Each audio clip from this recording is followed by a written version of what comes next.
გიორგი ხატიაშვილი უნდა ჩაგვერთოს მისციპის უნივერსიტეტის საერთაშორისო ურთიერთობების დოქტორი. გიორგი ამერიკის შეერთებული შტატებიდან გვერდება. დილა მშვიდობისა გიორგი, საქართველოში დილაა, დილის 10:09, 10:25. როგორც ნახეთ, შედგა შეთანხმება უკრაინასა და ამერიკის შეერთებულ შტატებს შორის და რადგან ამ შეთანხმება შედგა, შეიძლება ვივარაუდოთ, რომ არსებობს რაღაც ტიპის გარანტიები უკვე, რის გარეშე ზელენსკი ამ შეთანხმებას ხელს არ აწერდა. უკვე უსაფრთხოების შესახებ. რამდენად არის ეს შეთანხმება რაიმეს გარანტია, რასაც ახლა მოეწერა ხელი, როგორ უყურებ შენ? ახლა უსაფრთხოების გარანტია რა მოგახსენოთ, ეს შეთანხმება ალბათ არის უფრო იმის გარანტია, რომ ამერიკის ინტერესი, ასე ვთქვათ, არ განელდება უკრაინისადმი ერთი და მეორე შეიძლება ტრამპს უფრო გაუადვილდეს რესპუბლიკელებისთვის, ასე ვთქვათ, უკრაინის დახმარების იდეის მიყიდვა, რომ ეხლა უკვე ისა კი არ იქნება, რომ უბრალოდ ფულს ვადლებთ, რომ აი ჩვენი ეკონომიკური ინტერესია და ამიტომ ვთქვათ და უნდა დავეხმაროთ უკრაინას. თუმცა რეალურად ხო ახლა რა ქვია, დეტალები არ ვიცით, რეალურად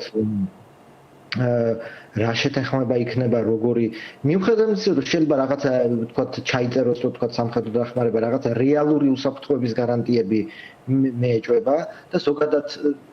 რომ ვთქვათ ახლა რა წიაღისეული სად, რამდენი მოიპოვება, რა მოგება, ამ მოგების ნახევარი როგორ წავა, რეალურად ისეთი შეთანხმებაა რა 10 წლებზე გათვლილი და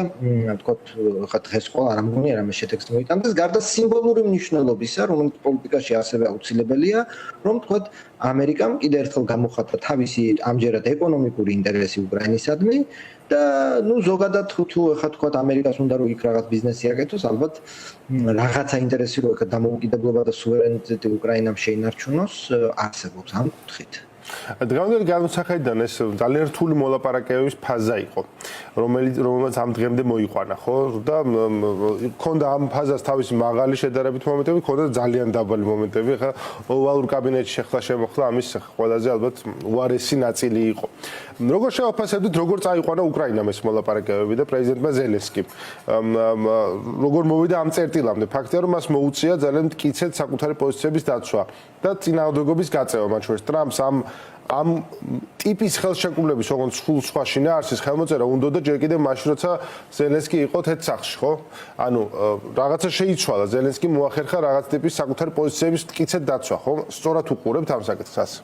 ნუ ზოგადად ხო ხა ეს ტრამპის ხელშეკრულების ხელოვნება ხო ეს არის, რომ მაქსიმალური მოითხოვო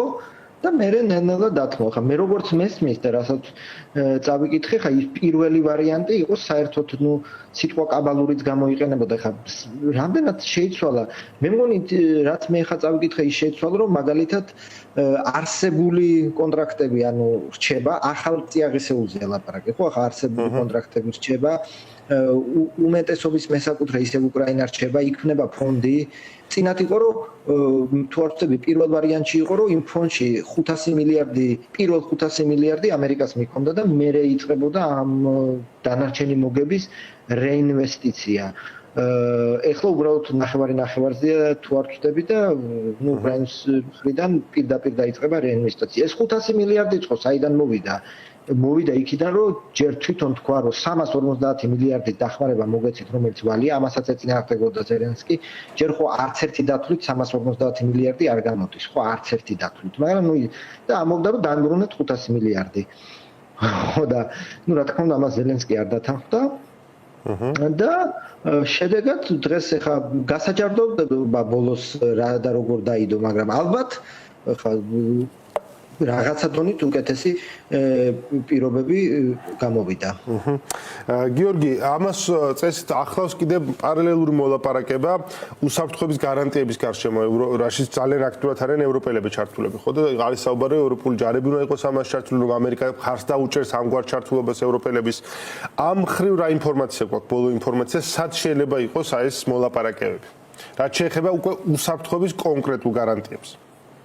მე რეალურად ამ უსაფრთხოების გარანტიებს ცოტა სკეპტიკურად უყურებ მარტივი მიზეზის გამო. მე ვერ წარმომიდგენია რომ ამერიკელების ზურგის გარეშე ევროპელებმა ეხა იქ 30000 და 40000 კაცი განათავსონ ჯერ სად განათავსონ ეგეც ეხა ლვოვში რა ვიცი ხა ფრონტის ხაზ უკვე ითქვა რომ ფრონტის ხაზზე არ განვათავსებთ ხო ოდესაში და ლვოვში და სადღაც ეგეც საკითხავია და ამერიკელების ზურგით ნიშნავს რას რომ თქვა ის ღმერთმა დაიფაროს ისკანდერი რომ მოფრინდება თქვა მე ამერიკელების პასუხი იქნება ხო გასაცემი და ამას ტრამპი კი არა ბაიდენიც ეწინააღმდეგებოდა რუსეთ-ამერიკის პირდაპირ ესკალაციას ამიტომ მე პირადად ჯერჯერობით მაინდა-მაინც ესე არ ვუყურებ რომ აი ეს უსაფრთხოების გასამწუხაროდ ყველაზე რეალური და ასე ვთქვათ მარტივი იმ კუთხით არის დარჩენილი არაოკუპირებული უკრაინის ნატოში მიღება ამას ფაქტია ამერიკა არ თანხმდება ევროპელებიც ხმამაღალი განცხადების მიუხედავად საქმეზე რომ მიდგება ალბათ ისინიც არ დათანხმდებიან ხო ეს რადგან არის გამორიცხული რჩება ერთადერთი რომ ანუ იარაღს მოგცემ და რეალურად გვინდა ეს ჩვენ თუ არ გვინდა ისე უკრაინელების დასაცავი იქნება უკრაინა და თავისი თავი ხო ეხა შეიძლება დაეხმარებიან მაგრამ მე ამ ეხა სამშვიდობ კირსტარმერი ხანიძახის განვათავსებთ ხანიძახის რო არა გვყავს ჩვენ 25000 კაცი და შესაბამისად ეს ძალიან სკეპტიკურად ვუყურებ ამ საერთოდ თავარია რომ შეერაღება გქონდეს ხო ამემართულებით უკრაინას და უკრაინა რო თავის დამცველი არის ეს და ადასტურა უკვე ამ ხრივ მას ჭირდება უბრალოდ ინფო შეერაღების უწყვეტი მიწოდება რაც და ტექნოლოგიების მათ შორის თორე რესურსები ამ ხრივ ნამდვილად აქვს და ბოლო კითხვა უნდა დავსვა გიორგი აუცილებლად 100 დღე გავიდა უკვე ტრამპის თეთრ შესვლიდან მან ამას დღეს უწოდა ამერიკის ისტორიის საუკეთესო 100 დღე მგონი და ყველა შესაძლო ასე ვთქვათ აქებარი სიტყვით შეაქო მაგრამ კრიტიკული დღეები იყო ნამდვილად და როგორც კვლევები ადასტურებს მისი მხარდაჭერა მის მოწონების რეიტინგი ქვემოთ წამოვიდა ამას დღეში რაც ახლა მოსალოდნელია ხა ყოველთვის ასე ხდება პრეზიდენტების დროს მოდი მოკლედ შევაფასოთ მათ შორის როგორი იყო ეს 100 დღე და რა გაკვეთილებს გვასწავლის ეს 100 დღე მომავალი 100 დღეების შესახებ რაც წინ გველოდება ხო ნუ ყველაზე ესეთი ყველაფერს თავი დაანომარნებოთ დღეს გამოქვეყნ ნუ დღეს რა გუშინ თლიანი შიდა პროდუქტის კვარტალური ზრდა თუ არ შევწდები მინუსში გადავიდა ხო პირველად რამდენიმე წელიწადში ნუ ეს სატარიფო ომის შედეგია და ასე შემდეგ ეს იყო უდავოდ ქაოტური 100 დღე ეს იყო უდავოდ განსხვავებული 100 დღე ვიდრე სხვა ამერიკის პრეზიდენტების რამდენიმე თვალსაზრისით მაინდა-მაინც დიდ საკანონმდებლო მიღწევას ჩვენ ვხედავთ ხო 100 დღეში ხო ობამა რაღაცა სტიმულუსს მოაწერა ხელი რაღაც აქ არის ნამდვილად რეკორდული რაოდენობის ბრძანებები აღმასრულებელი ხელისუფლების ძალიან დიდი გაძლიერება რეკორდული თუ ასე ვთქვათ ამერიკის ისტორიისთვის ასე ვთქვათ უჩვეულო და უპრეცედენტო აღმასრულებელი ხელისუფლების ასე ვთქვათ ძლევამოსილების ჩვენება იქნება ეს დეპორტაციები ყოველგვარი სასამართლოს განჩინების გარეშე ეს იქნება სტუდენტურ ვიზაზე მყოფი ადამიანების უბრალოდ ქუჩაში დაკავება მერე დეპორტაცია ან სასამართლო ეს იქნება როგორც ამბობენ სასამართლოს გადაწყვეტილების იგნორი ამ ელ-სალვადორში დეპორტირებული ადამიანის მიმართ შესაბამისად ამ ხრივ უპრეცედენტოა ასევე ეს რასაც საქართველოში კარგად ცნობილი ეს თქვათ ეს ბიუროკრატიის გამოშიგნა ხო ასეთი თქვათ ტემპით არ ყოფილა ჯერჯერობით ამერიკის ისტორიაში შესაბამისად შემდეგი 100 დღეებში რას ველოდებით ტრადიციულად მისი ხელწერა ეს ქაოსი ქაოტურობა და მეორე მხრივ რაც ამ ტარიფებმა დაამტკიცეს რომ ის მზად არის მიიღოს კრიტიკული გადაწყვეტილებები ტკივნეული მაგრამ მე რო აუხსნიან რომ შეიძლება ნუ გავკოტრდეთ შეიძლება მე ცოტა უკან დაიხიოს ანუ ამ ხრივ ამიტომ ველოდებით რომ იქნება კრიტიკული გადაწყვეტილებები მაგრამ მე შემოbrunებებიც იქნება ახლა